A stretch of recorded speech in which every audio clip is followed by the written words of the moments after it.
টানা ৩ সপ্তাহের তাপপ্রবাহে পুড়ছে দেশ।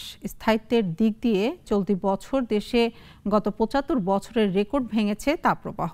এপ্রিলের শেষ পর্যন্ত এই গরম অব্যাহত থাকবে বলে জানিয়েছে আবহাওয়া অধিদপ্তর। আজ মৌসুমের সর্বোচ্চ তাপমাত্রা ৪২.৭ ডিগ্রি সেলসিয়াস রেকর্ড করা হয় চুয়াডাঙ্গায়। বিস্তারিত জানাচ্ছেন পিন্টু হাজং। টানা অন্তত দুদিন তাপমাত্রা ৩৬ ডিগ্রি সেলসিয়াসের বেশি থাকলে তা তাপপ্রবাহ হিসেবে বিবেচনা করে আবহাওয়া অধিদপ্তর। রাজশাহী বিভাগে ১ এপ্রিল থেকে ৪ এপ্রিল পর্যন্ত তাপমাত্রা ৩৬ থেকে ৩৯ ডিগ্রি সেলসিয়াস রেকর্ড করা হয়।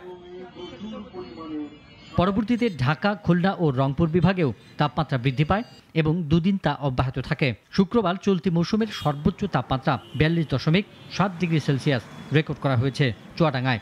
আজ রাজশাহীতে তাপমাত্রা রেকর্ড করা হয় ৪২.৪ ডিগ্রি সেলসিয়াস।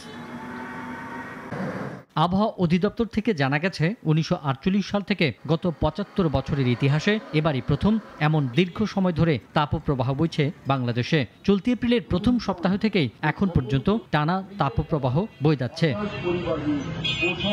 এদিকে আবহাওয়া অধিদপ্তরের সবশেষ ৭২ ঘন্টার পূর্বাভাসে বলা হয়েছে চট্টগ্রাম ও সিলেট বিভাগের দু-এক জায়গায় অস্থায়ীভাবে দমকা অথবা ঝড়ো হাওয়া সহ বৃষ্টি বা বজ্রসহ বৃষ্টি হতে পারে। এছাড়াও বলা হয় এই সময়ে বাংলাদেশে দিন ও রাতের তাপমাত্রা প্রায় অপরিবর্তিত থাকতে পারে। সেই সঙ্গে জলীয় বাষ্পের আধিক্যের কারণে অস্বস্তি ভাব থাকতে পারে বলেও জানানো হয়েছে। এদিকে আজকেও বৃষ্টির কামনা করে বিভিন্ন স্থানে ইস্তিসকার নামাজ আদায় করেছেন মুসল্লিরা। পিন্টু হাজং, নাগরিক।